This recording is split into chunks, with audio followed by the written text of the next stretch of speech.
There once lived a girl named Pauline White. She was very beautiful, and everyone loved her. Pauline's father was dead, and she lived with her mother and her 4 older brothers. She worked hard in the house. She fetched the water, cooked the food, and cleaned the garden. One day, Pauline's mother said to her oldest son, "You are a man now. You must find a wife and marry her." "I don't want a wife," the oldest son said. "My sister Pauline looks after me." The next day, Pauline's mother said, "Please, my son, don't wait any longer. Go out and look for a wife." "Where can I find a wife?" her son replied. "My sister Pauline is the most beautiful girl in the world. Where can I find a girl like her?" A week later, his mother said to him, "Have you looked for a wife yet? Have you found a girl?" "I have looked for a wife," her son answered, "but I have not found one. I love my sister Pauline, and I want to marry her. Then she will stay at home with us forever." His mother was angry. "You can't marry Pauline," she said. "She is your sister. How can a man marry his own sister?" Her son was angry too. "Mother," he said, "I will never marry another woman. I want my sister, and I will have her." He spoke to his mother every day. At first she was angry, but then she began to listen to him. At last she said, "Yes, my son, you can marry Pauline. I will help you." The oldest son was very happy. The second and third sons were happy too. "Pauline will stay at home with us now," they thought. "We will never lose her." That evening, Pauline went to the river to fetch water. Her mother and her brothers stayed in the house. Pauline filled her pot with water and walked home. She went to the door of the hut. She wanted to go inside, but her oldest brother put his leg across the door. "Brother," she said, "please put your leg down. I want to come in." Her oldest brother smiled at her. "I am not your brother," he said. "I am your husband." And he put down his leg. Pauline tried to go in again, but her second brother held his leg across the door. "Please, brother," she said, "let me come in." "I'm not your brother," her second brother said. "I am your brother-in-law." And he put down his leg. Pauline waited. Her third brother's leg was across the door now. "What are you doing?" she said. "Please, brother, put your leg down. Let me come in." "I am not your brother," the third brother said. "I am your brother-in-law." And he put down his leg. Now Pauline's mother sat beside the door. She put her leg up. Pauline couldn't go inside. "Mother," she said, "please let me come in. Please put your leg down." "I am not your mother," her mother answered. "I'm your mother-in-law." And she put down her leg. Pauline's fourth brother sat beside the door now. He was disabled. His legs were weak, and he couldn't walk. He lifted one leg with his hands. "Brother," Pauline said, "why are you doing this to me? Please, let me come in." Her fourth brother put down his leg and said, "Yes, dear sister, you can come in." The next evening, Pauline went to the river again. When she came home, her family was together in the hut. Again, they lifted their legs against her. Again, her fourth brother let her come in. They did this every day, week after week. One day, Pauline's fourth brother said to her, "Dear Pauline, I want to go to the toilet. Please carry me outside." So Pauline picked up her brother and carried him out to the fields. She stopped beside a field of wheat. "Don't stop here," her brother said. "I can't use this place. The wheat will become dirty." So Pauline carried him on. They then went to a field of rice. "Put me down here," her brother said, "and sit beside me. Listen, I don't need to go to the toilet. I brought you here because I want to speak to you. Our mother and brothers have a plan for you. Tomorrow, they are going to give you to our oldest brother. They want you to marry him." Pauline was very unhappy. "What?" she cried. "My brother wants to marry me, but I can't marry my own brother. It's a wicked thing to do." "I agree," her youngest brother said, "but they will try to force you. My dear sister, you must run away. Go now." "But where can I go?" Pauline said. There were tears in her eyes now. "Who will help me?" "God will help you," her brother said. "Be strong. Go." So Pauline ran away. She ran and ran over the fields, up the mountains, and down into the valleys. At last, she came to a big river. "I can't cross this river," she thought. "It's too deep. I must stay here." There was a big tree near the river. "I'll climb the tree," Pauline thought. "I will be safe there from the wild animals." So Pauline began to live in the tree. She collected fruits and leaves for her food, and she drank the water of the river. Now a rich man lived not far away. Every day his servant girl came down to the river to fetch water. One day the girl walked under Pauline's tree to the edge of the river. She put her pot down and began to fill it. Pauline was sitting on the tree above the girl's head.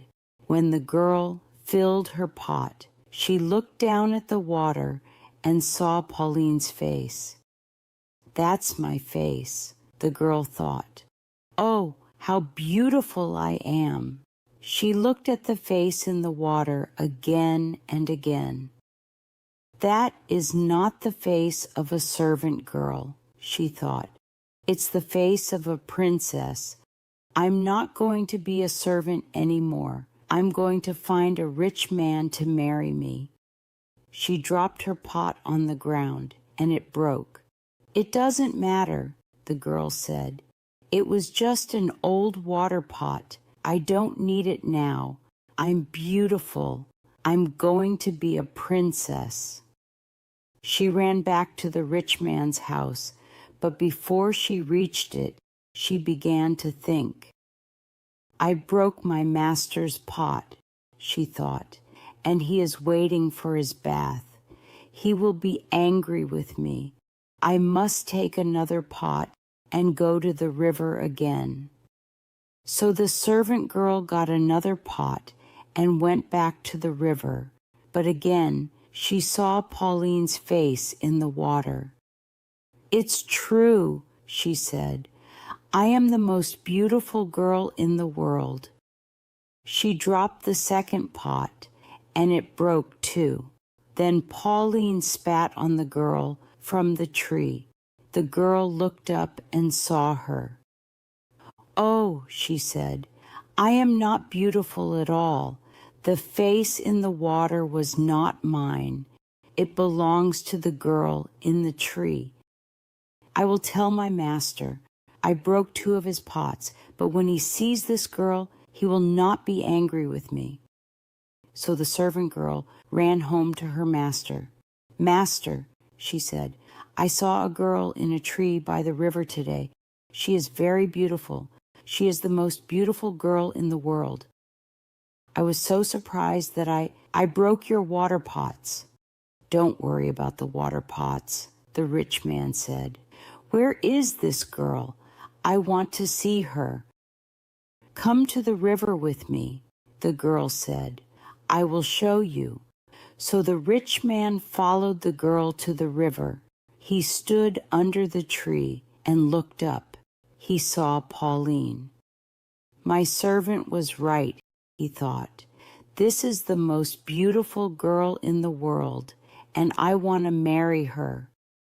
"Beautiful girl," he said, "why are you hiding in the tree? Did you do something wrong? Is your family trying to punish you?" Pauline didn't answer. She said nothing. The rich man turned to his servant and said, "Go back to my house and bring me my spear and 2 carpets." The girl ran home and quickly came back with the carpets and the spear. The rich man put the spear in the ground. The sharp point of it was below Pauline. He put 1 carpet on one side of the spear and the other carpet on the other side. Then he spoke to Pauline. "Jump down from the tree," he said. "Perhaps you are a bad girl. Perhaps you did something wrong, and your family is angry with you. Is that why you ran away? Is that why you are hiding up in the tree? If that is the reason, you will fall on the spear. But perhaps you are a good girl. Perhaps someone tried to hurt you, and you ran away to save your life. Is that why you are hiding in the tree? If that is the reason, you will fall on the carpet." So Pauline jumped down from the tree. She fell on the carpet, and the rich man picked her up. "Marry me," he said. So Pauline married him.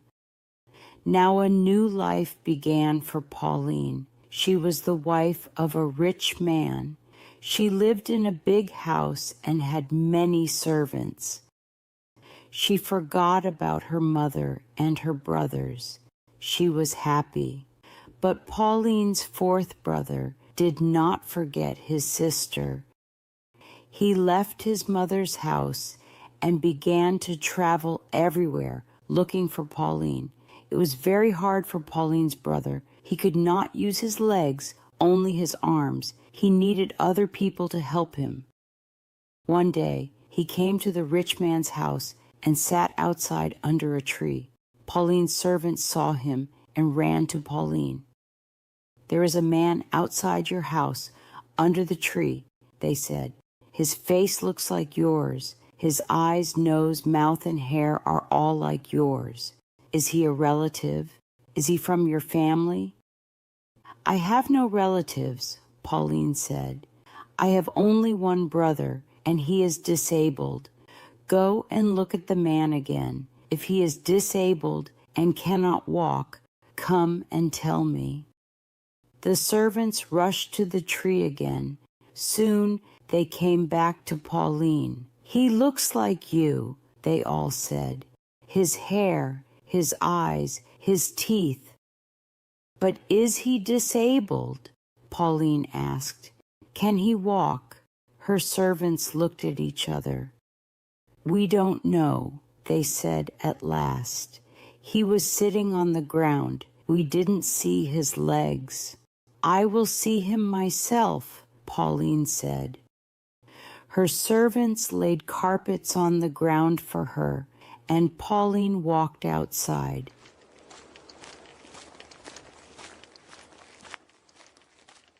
She went to the tree and saw her brother. She was very happy. She ran to him and kissed him. "Oh, my dear, dear brother," she said, "come into the house. You are tired and hungry. You must rest, and I will make a delicious meal for you." She took her brother inside. She washed his feet and gave him chicken to eat and milk to drink. Her brother finished his meal at last. "Now," said Pauline, "you must listen to me. My husband is not here tonight, but he will come home tomorrow. He is a good man, but he likes to trick people. Ask if you can help him. He will say something strange.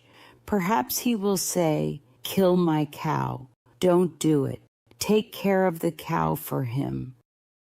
Or perhaps he will say, 'Take my cow to the desert. Don't let them drink water.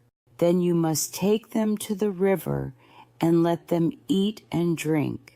Listen carefully to his words and do the opposite." The next day, Pauline's husband came home. "My brother is here," Pauline said. "He wants to help you." "Ah," said her husband, "that is good. He can take the cow up to the mountain and push them over the cliff." Pauline's brother smiled at her. "Good," he said. "I will do that." The next morning, he went out with the rich man's herdsmen. He took the cow to the valley where they ate the good green grass. That evening, the rich man was happy with his brother-in-law. He went to his box and took out some hairs from a sheep, a cow, a goat, a horse, and a chicken. He put them in a sack and gave them to Pauline's brother. He also gave him a stick. "Go home," he said. "Take this sack with you. When you reach your house, beat the sack with the stick." "Goodbye, dear brother. May God be with you," Pauline said. So Pauline's brother went home. When he arrived, he stood outside the hut.